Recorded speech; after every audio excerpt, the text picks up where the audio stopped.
Technology. It's always a crazy thing. Here at the Freedom Tapestry Project, I'm Aaron Jack, and we're gonna get back on with Terry. The phone went crazy. The technology is insane, and Terry will be back on here talk to you all about the animation and being at Disney and amazingness. So let's get here. A little wrap up here for you. Since our whole hey, I think we're back. we're back. We're All back. right. Thank you so much for taking a couple more minutes to do a little wrap up. Oh, yeah, absolutely. Just to finish that last sentence before we got cut off, I spent so much of the semester that I spend with my students teaching them the rules, right, of cinematography and how to apply them. So if you can, and there's so many good books, read them, know them. You'll skip to the head of the class. You'll save some time. And the other thing is, if drawing is your thing, if movie making is your thing, whatever is your thing, do it. Do it, do it, do it. You won't get that deep, deep sense of intuition until you've crossed these milestones.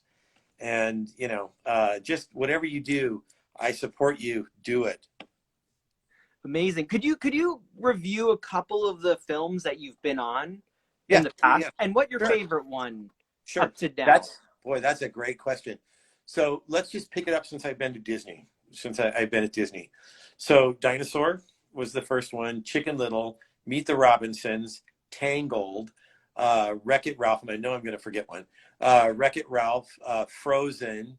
What do we do after? I've done everything. I've done every CG film Disney's ever done, plus the Prep and Landings, which are 20-minute longs that we did for ABC, plus Paperman, for any of you that have seen that short. We actually won the Oscar for Paperman. Big Hero 6, Zootopia, Moana, Frozen 2, now Ryan the Last Dragon. And I know I've forgotten a film somewhere in there. But yeah, when layout for us is about a 9-month process. When the film sits in our department, it sits there for about 9 months, give or take a little bit. And so the longest I think I've ever worked on a film is I think it was Frozen 2, and I was on that for about 14 months. I was first on, last off. Wow. So that was a big, a long one. Well, and that's a great crew. It's one of my favorite crews to work with. They're all great. I love working with everybody in the building, but that's just a great crew. Jen Lee, Chris Buck.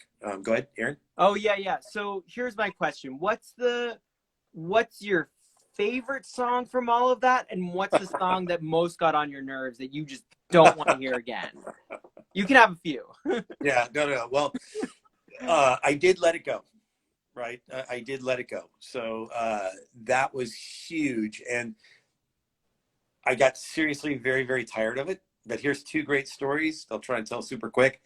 So the first time we did Let It Go, not only was it a temp score, it was the song, it was the real song, but it was a temp singer, right, that was singing it.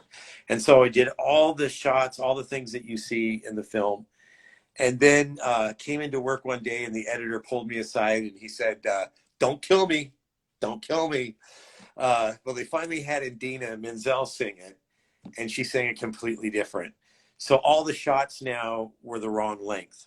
Every single shot I had to go back in and reanimate and redo and reanimate the camera and reanimate all the cut points.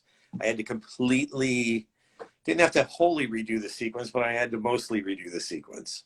And I was supposed to have moved on to another part of the film. And so I had to go back. But I have 2 daughters, and I came home late to work, one night, and I was putting my daughter to bed, and I walked into the room and she was singing Let It Go. And it was awesome. It's like, this is why I do this. And so that was pretty brilliant. Most annoying song, I have to truthfully and honestly admit, I also did Into the Unknown from Frozen 2. I just don't like that song. I just don't like it. It's not my cup of tea. And so for those of you who love that song, that's awesome. That's awesome. I'm glad you love it. After about the 500th time through it for me, it just confirmed it's not my song. But I'm very proud of how it turned out. I'm very proud of the work on that. Songs are a great thing to do because unlike other parts of the movie, we can grow shots if shots need to be longer. We can shorten shots if they need to be shortened. A song you can't mess with. It's only this long. It's only from the time it starts to the time that it ends. So if you need to add a shot, if it's not clear and you need to add a shot, you got to take a shot out.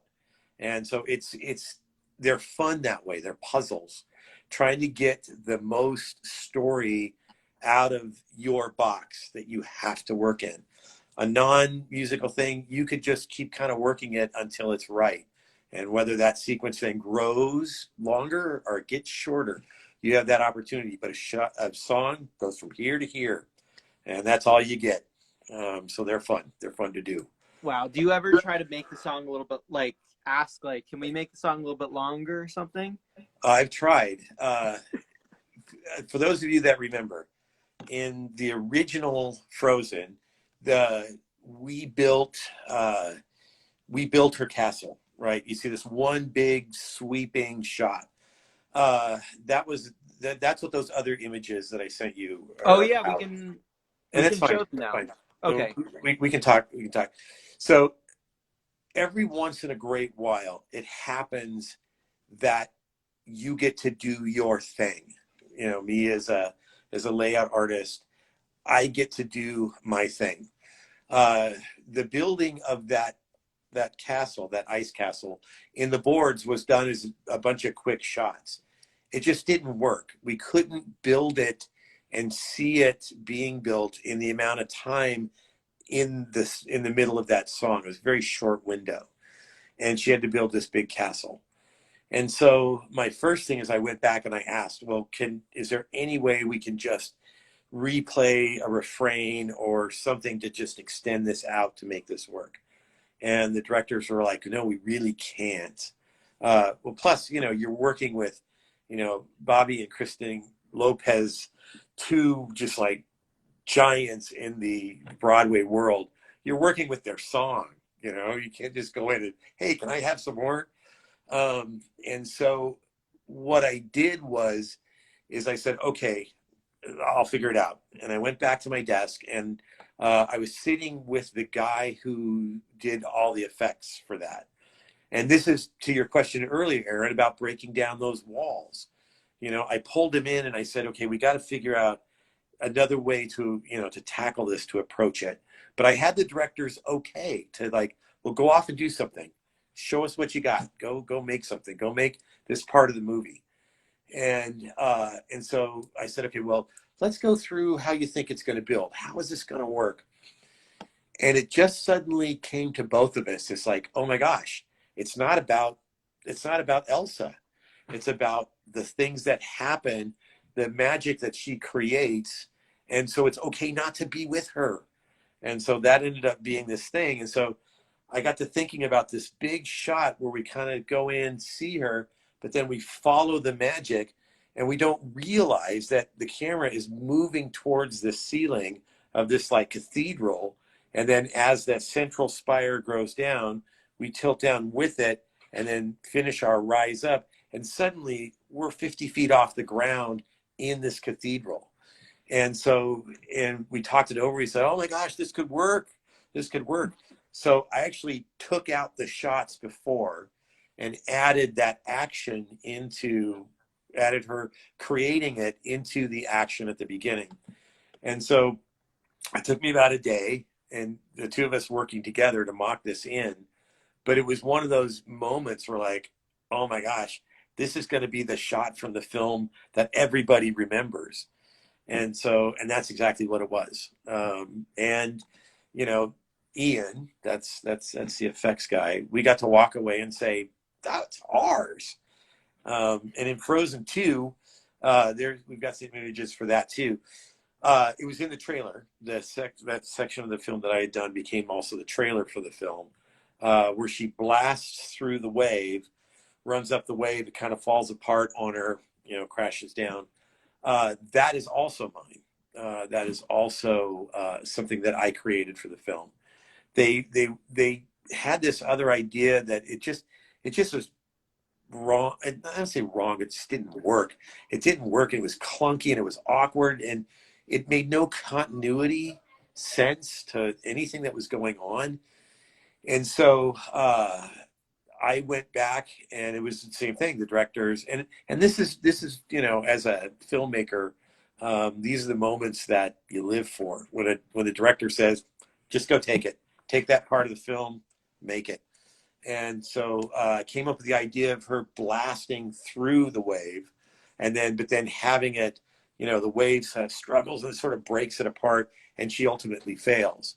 And so came up with those shots, especially the shot of her as we see her running to the top and it's breaking, but then we're with her way up high on the wave as you see her face go from triumph to failure. And that to me was it. That was almost more important than blasting and seeing the big shot of blasting through the wave, was just getting that moment in her head that she's going to fail. Oh my God, I could die. Um, and those, every film I've got moment, and a lot of artists do. It's not just me. A lot of artists do. You get those moments, and that's pretty awesome.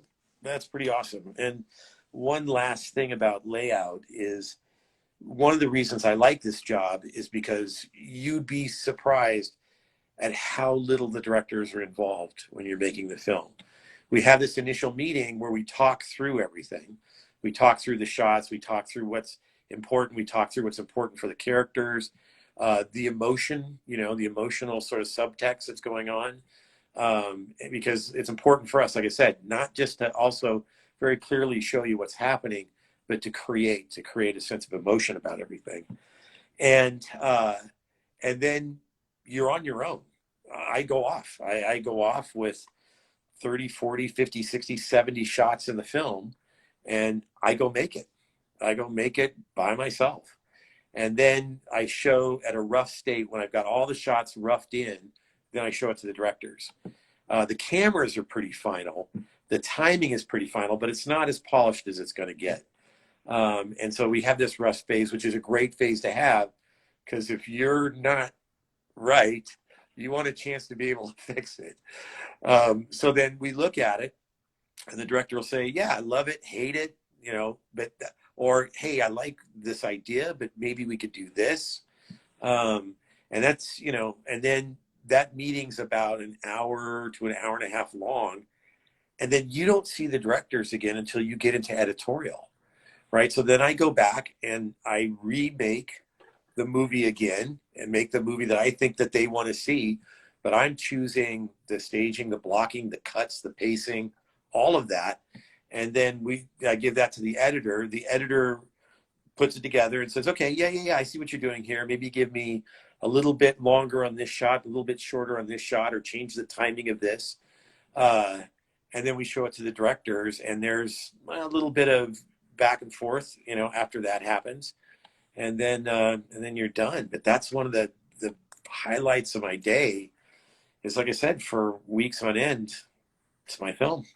That part of it, anyway, is my film. And Wow. Do you want to go into more directing? I'd love to. I'd love to. That was the whole thing behind getting an opportunity to do that short, was to prove to myself. Directing, and it's awesome. Directing's a great thing. Unfortunately, and this is just an animation thing. All across the board, all the big studios that you go to, you'll find that story and animation are more pathways to directing than layout or anything else. They tend not to look at layout guys as director training. So if you really want to direct, and I would say work on your story skills, work on your drawing, because that is the best way to get to directing, is through story, right? Um, for all of everything, and I don't know about the smaller studios, but I've been around a lot of people, you know, and at the major studios, and worked with a lot of directors who've gone on to work at other major animation studios, and that just seems to be the case.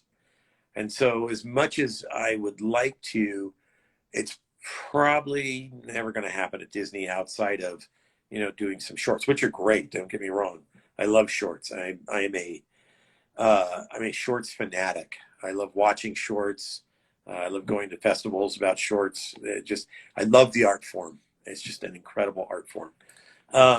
So yeah, I'd love to, you know, but there's the old cliche about Hollywood. Everybody's in it to direct. And it's true. Everybody's got a screenplay. Everybody wants to learn how to direct. Do you have a So screenplay? I do. That's how I met Ben. Uh, Can you tell us about any screenplay? If you can't tell us about the future no, ones, that's right. It's right. Well, I can't tell you anything about Disney, about their upcoming projects. I can tell you the screenplay that we had is based on a character called Kane, which was a literary character from the 70s. And he's an awesome character. It's sort of a fantasy horror kind of setting.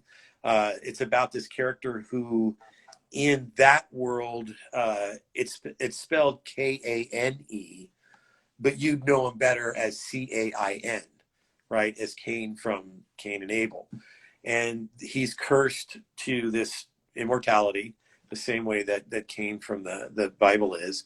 But it's set in this much more fantastical type of world. So it's actually an awesome story. Bought the rights, acquired the rights a while ago. And then there were three of us, the producer from Cabin Fever, myself, and then Kevin Elam, who is actually the nephew of the author, but is a big visual effects producer in his own right. All three of us were, you know, industry people, and got together to make this thing. Wrote a script, did a bunch of work, did a bunch of development work, and when I met Ben, you know, the group that he was with was interested in the film and also graphic novel, you know, all the tie-in stuff, and so yeah, and so we've been friends now ever since then. wow. So what would your dream of all this be? Like if you could, if you know, people came to you from all of this and said, "Oh yeah, I could do that. I could do that." What's your dream? If all of it came Yeah. together in the most beautiful way possible, Well, what's your here's dream? yeah, my dream would be to see CG filmmaking leave what we just consider animation, right? To you know, horror movies, you know, major fantasy movies. One of the things that is so, for me, so important about Avatar is the proof that you can make a movie, a serious contender, you know, that's animated, that's fully animated. You know, a lot of times I'm watching the film and I have to remind myself that when they're with the Navi and you're in that part of the storyline, nothing is real. All of that is completely animated. The problem is, and the hurdle is that it is not advanced enough that the cost has come down, right? It's still bleedingly expensive to make hyper realistic CG. It's still super expensive. Look at the work we do. It's bordering on photoreal, but it's stylized animation. It's stylized life. We accept that. So what that does is it masks all the imperfections that come with our ability to render something lifelike, right? We buy it because it's animation. Hey, it's okay. What I would love to see is I would love to see that people would want to make, because this is why I'm in it. I'm in it because I love and I believe in this medium. I believe in this medium, CG animation. For any of you people out there who've seen it, the cinematics for like the Elder Scrolls stuff is just fantastic. You know, fantastic. And someday it'd be great if this were to be able to transcend sort of our current medium. But the problem is the price point is so unbelievable that Avatar, well, it can't be a success unless it breaks about $600 or $700 million. That's about where they start making money, right? And so your ability to make movies, entice studios to put up that kind of capital to make movies is going to be very limited. It works for animation because animation is a proven thing. Disney animation, Pixar, Blue Sky, DreamWorks, Illumination, it's a proven thing, right? So, typically, and this is I don't think I'm giving away any trade secrets. We spend, it's about 170 to 200 million to make one of our films, which puts it in pretty high territory. Most animated films at this level, you've got to see about 450 million before you start making any money back, right? If you make less than that, you're losing money. And so it's going to be hard. It's going to be hard for studios to say, oh, sure, we'll spend that on a horror film. Horror film's bread and butter is that, you can make a horror film for $10 million, go out, make $50 million in box office, and you've made a profit. You don't see many horror films where you have to make $450 million before you can see any profit. Nobody'd ever make one. So that's my deal. That's my dream, is that technology advances to the state where the cost comes down. Because what I believe in more than anything else is that this world of animation, CG animation, 2D animation, whatever animation, is completely unbound. There's nothing you can't do. There's no story you can't tell. There's no place you can't go. There's nothing that you can't put up on the screen, right? All of the physical rules of gravity and cost and so much of that are just go out the window when you make these kind of films. And so that's my thing, is I just see the unlimited potential for stories in this medium, and so I do it. Wow. Okay, so let's say that someone came to you with some place, like what would be like, someone comes to you and says, "Hey, I'm looking for a job, or I'm looking to like get into that program." What would be like the coolest thing that you'd be like, "Wow, like I'll give it a second look," just because of like where they've thought of, or they're so tapped into like where I'm at, or like they're trying to connect with me. Mm-hmm. What would be that for you? Well, the biggest thing is you have to show me something, right? You can tell me, oh my gosh, I know computer animation, I'm really good. I can't take a chance on that. You've got to show me. You've got to have something that I can look at. I can't assess your talent. I can't assess your skill. I can't assess your knowledge until I see something. It's a visual medium, right? You are a great artist. I only know that because I've seen your work, right? If we were at a bar and you said, oh my gosh, I'm a great artist. Say, hey, that sounds great. Let me see your work. So Right. the best thing that you can have is a reel, right? The best thing you can have is a body of work that shows what you can do. That's where people will listen. There are several great conventions, not this year, unfortunately. South by Southwest, SIGGRAPH. There's a lot of great conventions that bring people together for this purpose, right? Studios are there. They're looking for people. They have portfolio reviews. They have reel reviews. That's our biggest thing. So we send out, we have recruiters, right, that go to these things. And usually what they do is sometimes I'll go, sometimes some other guys in my department will go. It depends on our time and schedule. We'll go with them. And so what I'll do is I'll review all the layout candidates, right? And look, I will tell you what I think about your work. I'll tell you what I like. I'll tell you what I think you need to work on. And I'll tell you what I would need to see for you to get to that level, right? Or I might look at your work and say, wow, you know what? I think you're somebody we want to talk to, right? That's how it happens. Is you got to know somebody, right? And these are the best places to make that happen. When you apply for those two programs that I told you about, when you will submit a reel, right? You'll submit a reel that we can upload, and then myself and the three supervisors that supervise the films, I supervise the supervisors. We will look at it. We'll look at the reels, and then that's how we will narrow down our candidates. So you got to show me something. You got to show me something, and that's where, if you're in a school, you've got resources, right? And use those. If you're at home and you got a box, start learning, right? If you want to be a filmmaker, watch movies. Watch movies, read books, but more importantly than anything else, make movies. Make crappy movies until they're not crappy anymore, right? What are your top 5 movies that they should watch, and top 5 what were we saying? Yeah, top 5 movies that they should watch, and top 5 books. If you want to say 5, I'm just Yeah, you know, I'll do as many as top I can. 5. So if you want to get in the animation business, right? If animation's what you want to do,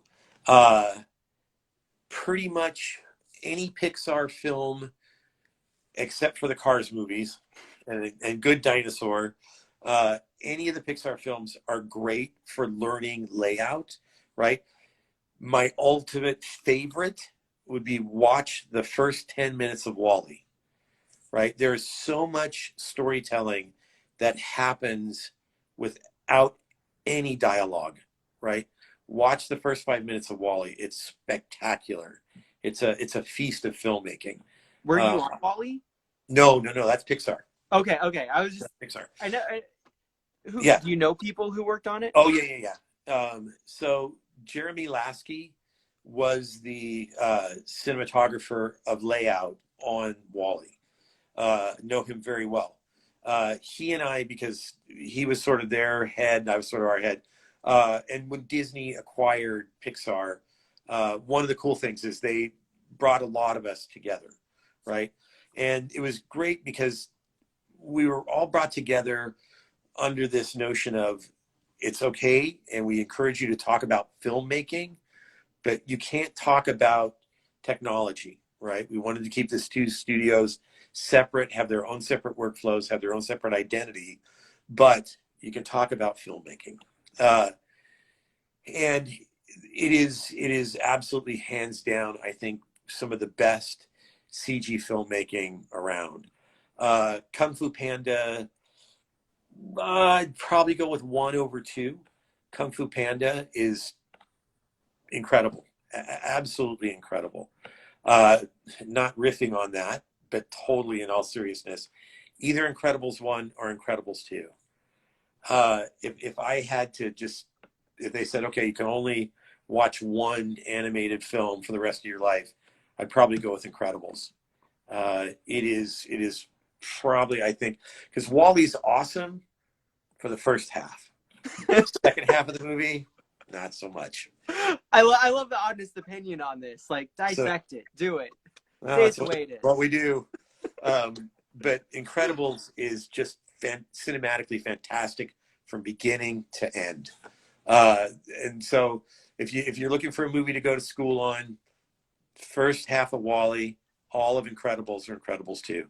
Just fantastic work. Disney, if you're going to look at a Disney film, either Frozen or Frozen 2 are both fantastic. I think the work in Zootopia is really good. Moana is very good. From a story perspective, I think Big Hero 6 is probably one of my favorites, as well as, believe it or not, I think the first Wreck-It Ralph is a utterly fantastic story. And it's also a story that's very understandable. You can understand the components easily and understand why it's such a good film. So go with those. If you're going to go with a film, if you're going to go with a movie, it's funny. There's so many genres that are out there. It's hard to say, oh, just look at this one. There's so many genres, and it's important because genres, what makes a successful film in a genre is that it's doing everything right for that genre, right? And it's not truthful to say, oh, a good movie is just a good movie, no matter what. They're good because they're good at what they're doing. They're good at what they're trying to be. for any of you guys who haven't seen Shawshank Redemption, that is probably one of the greatest character films ever made. Darabont, every once in a while, you get these guys who don't go on to have like a huge career, but they make a film that's just like so impactful. Um, that's a great one. Forrest Gump, another fantastic film. Love it or hate it, it's just so well done. Obviously, you got the heavy films, Schindler's List. If you really want to see whew, serious depth in filmmaking, that's a great one.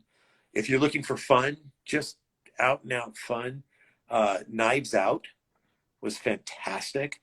I'm not much of a mystery movie guy, but that one just, I could watch that all day. Cinematically, man, there's so many great films. Watch anything by Roger Deakins. Anything by Roger Deakins. I think he is the greatest living practicing cinematographer that we have. And then books, boy, there's so many good ones. Absolutely, the Five C's. First book you should read. Five C's by who? Joseph Maselli. Joseph Maselli. Maschelli, I believe. Joseph Maselli. 5 C's of cinematography. It's like I said, it's dry as toast. And it was written actually, I believe, in the 60s, but it is the Bible. It's the absolute Bible. They talk about everything from continuity to lenses. It's all there. There's a couple books called Directing Shot by Shot, which are great. Those are really good about understanding rules, but in application. Those are really good for that. The first one probably more so than the second one. The second one is very much more just application. But those two are the two books that I recommend to my students that we cover. The next couple books are really less about cinematography and more about screenwriting, and which is great. If you, hands down, my absolute favorite is Save the Cat. There's a book on screenwriting called Save the Cat, and it's probably the easiest, best, most understandable book about screenwriting, about what makes it, and it's really easy to read. It's really easy to absorb. It's really easy, and it just lays a great groundwork. It's awesome. That is by Blake Snyder, Blake Snyder, Snyder.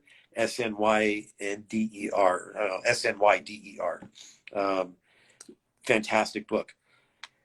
A bigger book, which happens to be the Bible for story at Pixar, at Disney, at DreamWorks, and it's a bit bigger and it's a little bit wordier, is Story by Robert McKee. But that is probably the quintessential book on story, screen story. Robert McKee, and it's just called Story. Those two, and then here's my dark horse. The book that I like the most, and it's just on writing, but what it does is it so clearly presents story structure in an easy, understandable way, is called Writing for Emotional Impact by Iglesias is the last name. I think it's Carl Iglesias. And it's so beautiful because it encapsulates the whole idea of need obstacle resolution better than anything I've ever read, even better than story. It just makes it so easily understandable. So those would be my thing. The two books are probably the first two greatest books on cinematography and applying it. The next one, like I said, is about screenwriting and just understanding screenwriting. And the other two are just keys to story. And to be a good filmmaker, you have to understand story. You have to understand that there's a structure underneath this. So your shot is supporting where it is in that structure. Is that shot about defining a need? Is that shot about an obstacle, right? Or is that shot about a resolution? Because that tells you what's important in your frame. You know, what's important doesn't mean that has to be the biggest thing. It just means that that has to be clear, right? And here is one other piece of Disney masterclass filmmaking. We Wow. have we have two we have two central tenets, right? These two things are important to you no matter what you do. If you're a screenwriter, if you're a story artist, if you're a layout guy, an animator, an effects artist, a lighter, doesn't matter. Is it clear? Always ask yourself, is your work clear and is it appealing, right? Those two principles will take you farther than anything else. Is your work clear? Is it appealing? When we make an animated film, each shot is so expensive, right? Every shot is so expensive. It has to be made. Everything that you see in front of the camera had to be made. Everything had to be brought to life by hand. There's no actor that's just acting. Okay, that's a take. Do it again. Well, that's another take, right? As fast as you can do it. Everything had to be handcrafted from darkness up, right? That camera had to be brought to life. That character had to be, it all had to be brought to life. And it's really expensive, right? And so we practice our cinematography style is a little conservative for that reason. We don't have the money to not be clear, right? We don't have the money not to be appealing. In fact, those two concepts are at the heart of why Pixar is Pixar. And it's the heart of why Disney is Disney, right? Because we hold everything to those two standards, right? Everything that I do, when I'm watching a cut, is it clear? Is it clear? And does that cut, is it appealing? Meaning I don't notice the cut, right? If I notice the cut, if it's jarring, or if I'm like, oh, okay, I kind of felt something there, then it's not appealing, right? Our secret to success is that we try and make everything so clear and so appealing that you forget you're in the movie, right? You're just sitting there and the movie's just coming down at you 4-lane highway. And that's why these movies are so good, because if you do that, the sad stuff is twice as sad. The happy stuff is twice as happy. You're going to have a much better time. And what that translates into, if I have a really good time watching a movie, I'm going to call Aaron and say, oh God, Aaron, you got to see this movie. Aaron's going to go see it and say to his friends, oh, you got to go see this movie, right? That's how we make our money. Advertising only takes you so far. Word of mouth takes you everywhere, right? So if your thing is clear and it's appealing, man, that's how Disney, Pixar, that's how they get their success. And so in your work, no matter what it is, and that's a big thing that I drill in my classes, and it's a big thing I drill in my department. Um, Clear and appealing. Wow. That's really intense. That's awesome to hear it from your mouth and how, the simple things, how that can change the work. Well, and I'll just take it one step further just to beat Go this for horse it. while it's lying on the ground. Go for it. Fly. If I'm looking at your reel, that's what I'm looking for. I'm looking for three things. What do you know? Do you know these rules? Right? Do you know how to apply those rules? Is it clear? And is it appealing? That's exactly what I look at. When I evaluate my artists every year, I have to do an eval of every artist. That's what I look. I look at their work and I say, are they growing in clarity? And are they growing in appeal? If they're not, then I say, okay, look, we got to work on this, because it's your poses are just not as appealing as they could be. Your cutting is just not as appealing as it could be. You know, you've got a lot of shots that aren't clear. I don't really understand what's happening, you know, as clearly as I should in these shots. That's what we judge everybody on. And so that's the secret sauce. Wow. I love to know the secret sauce. That's the how did you feel when you first heard that secret sauce? Well, actually, it's a very funny story. Uh, so we did Chicken Little, we did Meet the Robinsons, and then John Lasseter became our boss. And Mm-hmm. it was a really incredible moment for us at our studio because he is for all of his failings, he's a genius. He's a genius at making animated films. He just is. After having been in the room with the guy for 6, 7 films, that ended up being one of my favorite parts about being at work was the time that I got to spend with him and looking at our work, right? And talking through our work and showing our work and listening to him talk. When we were making not Chicken Little, when we were making Bolt, Bolt was sort of this transition period, right? Transitioning from like trying to figure out how to do it to like the big leagues, right? I think Bolt was our film that we sort of did that. And halfway through Bolt, those two concepts came to me, clear and appealing, you know, and part of it was John never used those words, you know, when he was looking at stuff, but I kind of really started picking up two main patterns, right, to the way he evaluated not just our stuff, but animation, lighting, everything. They fell on two main sort of patterns. And I came up with the term clarity and appeal. And I brought the department together and I printed out this piece of paper and I said, okay, from now on, everything should be clear and appealing. Here are the rules of clarity. Here are the rules of appeal, right? And I gave it to everybody. And I said, okay, we need to ask ourselves on every shot, right? Are we hitting these rules? And John noticed, he goes, oh my gosh, the work in your department was good, but it's really getting good. And, you know, da, da, da, da. And I said, yeah, but you know, I said, you know, honestly, we're learning and we're evolving and we're learning from you. And then I happened to watch about a week later, I watched a talk that he gave, and those are the exact same words he used. He said, if you make it clear and you make it appealing, you're going to have more emotion to what you're doing. And I felt like, because believe me, I hardly ever feel this way.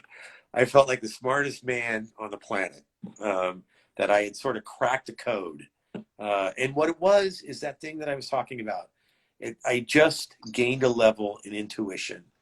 That's what had happened. I'd done something for so long and looked into it, you know, not just did it, but looked into the essence of what it was, was the art that I was trying to create, and then found something. And then, like I said, that elevated my intuition. So that's what I mean. There is nothing better than to do what you do and do it as often as you can. And I'll leave you with this one last thing. Yes. We have a mantra that we live by, right, at Disney. And it's the same mantra at Pixar because we have the same boss. Fail as fast as you can. Don't be afraid to fail, and fail quickly. You learn so much. You learn so much when you fail. You learn more, and this is something I also tell everybody. You'll learn more from a bad movie than you will a good movie. A good movie, it's you have to decipher the perfection. Why is this so good? Because it's just good. But a bad movie leaves you wondering. It leaves you unfulfilled. And you can quickly identify that. Like, you know, this is stupid. You know, that's a failing, and you can grasp that pretty quickly. And then your brain, oh well, if they would have done this, or maybe if I could have had that. How many movies have you gone to where you said, oh, if they just would have done this, or why didn't they do that? Right? That's failing, and failing quickly. Because in my work, dude, half my crazy ideas are bad, are just bad. But I'm That's a glad good that I tried them. percentage. Yes, I'm glad that I tried them. You know, I'm glad that I tried them. And I don't see it as a waste of time. You know, I say, okay, boy, I was in love with that shot and it just doesn't work. Now I need to, and in most cases, what it forces me to do is simplify. You know, if I just simplified that shot and then somebody will look and go, oh, what a great shot. You know, all I need to do is simplify. So fail fast, fail quickly, learn from your mistakes. Don't strive for perfection. Strive for iteration. Iteration. And I've one question based on that, based on what just came out on Instagram. We've got Reels, which is like TikTok, and everyone's cutting up different things and Mm-hmm. making it to the 15 seconds. What what would be your advice on if you have to move an audience in 15 seconds? What are things that people, because this is the new latest technology that everyone's playing with, what would be a couple things that people should grasp, even if they're not into animation or not into anything else? What advice could you give people to experiment with, to try, to see? They only have 15 seconds plus music. What like cutting to music, like what Yeah. things should people try? Well, those things are just those are just things that lie in your medium, right? Your medium has these abilities. The shorter span that you have, it goes back to the same thing. Make it clear, make it appealing. If you've only got 15 seconds, don't beat around the bush. Don't make it like, oh, you know, kind of artsy, kind of, you know, interpretive. You don't have time for interpretive. Make it clear. If you want to move somebody, if you want to move somebody to anger, show them something that should make them angry and that should immediately make them angry. Don't beat about the bush, right? And make it something, the appeal part is make it something that's going to appeal to them. It's going to appeal to their anger. It's going to appeal to their compassion. It's going to appeal to their passion, right? Make it clear, make it appeal. The shorter your time, the less time that you have for subtleties, right? Make it impactful. And so music and cutting are just ways to achieve that, right? In and of themselves, nobody's going to say, oh, the cutting made me really passionate, right? That's not the thing that's going to make them passionate. Those are things that are going to help tell your story, right? So find those images, find those things that resonate, right? And then hit us with it, right? If you got 15 seconds, because believe me, we have a very similar thing that happens to us. You know, if we've got a shot and say it's just super quick, the more quickly a shot needs to be assimilated, say it's only 16 frames, right, which is about 2/3 of a second, I will put it in the center of frame. You don't have time to look around to find that thing. By the time you look around, it's gone. And so I have not made it clear, and you've never had a chance to be appealed by it, right? The shorter time that I've got, the more I move it towards the center of frame so that you can absorb it right away, right? Any visual medium is all about absorption. It's all about the time that it takes you and your brain to figure out what you're looking at, right? So if you want to create mystery, or you want to create sort of a very soft introduction to something, plan on having a long time to do it, right? If you want to get out there and move somebody right away, hit them with it. Does that make sense? Yeah, thank you. Yeah. That's fascinating. So just again, it's because I failed. Right, right. Well, I love it. I love you sharing, your wisdom from your time, and Oh, that's beautiful. Thank you for well, adding to the tapestry here. yeah, of course. I mean, that's all. Ultimately, your passion leads you to something, and if it's rewarding, you keep doing it. And like I said, never be afraid. Never be afraid to fail. Never be afraid to look deeply into what you're doing, or what somebody else is doing. My dad told me that he always thought self-evaluation, because he's an artist, and he always thought that self-evaluation was one of the most important tools that we could have. The ability to honestly self-evaluate, and say, look, I don't think this is as good as I can make it. And so, I'm going to try harder. Or, hey, this is about as good as I can do it. So I'm going to be proud of this. So, yeah, good things. Seriously, thank you for having me. I hope I Thank haven't put you. everybody to sleep. Thank you. I want to say, so I'm Aaron Jack. This is the Freedom Tapestry, and I can be found at Aaron Jack Line Art. And Terry, how can people reach out to you or find you in the mysterious void of their imagination? All right. So I'm going to break all the rules, and I'm going to give you my email address at Disney. Okay. Which is actually pretty much the email address I use all the time because I'm always at work. And so it's capital T, although lowercase is all fine too. It's my name, Terry dot Moews, Moews. So Terry dot Moews, which weirdly is pronounced maze. And it's at Disney Animation, all one word, lowercase, DisneyAnimation, DisneyAnimation.com. And Wow. that is my official email. Email me. I mentor lots of people inside the studio, outside the studio.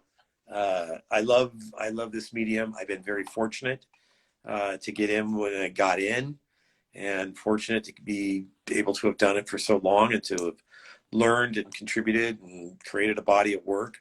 And happy to help and hear your stories. Yep, there it is right there. Thanks, Sonia. Wow. So here's my one question. If someone wants to be mentored by you, quickly, what stage should they be at and what should they say in the email? Anything and everything. I may not have time all the time. Right. Because I'm a You're working busy. professional at a big studio, and I also have a family. So I will get back to you at some point, sometimes right away, sometimes maybe not right away, but I will certainly read it and I will certainly try and get back to you. But please just send me stuff, ask me questions. That's how this all works. I may not have the right answer, but I will have an answer. Beautiful. But yeah, hit me there. That's probably better than anything else. I'm terrible about social media, only because my time constraints are pretty formidable. But I always look at my email. Wow. Well, thank you so much. I really appreciate you sharing your knowledge and your wisdom and all of your ideas and a way to connect with you and a way to read up on so many other inspirational figures. So thank you for joining the Freedom Tapestry Project. Thank you for everybody. Thank you guys. My pleasure. Be well. All right. Take care.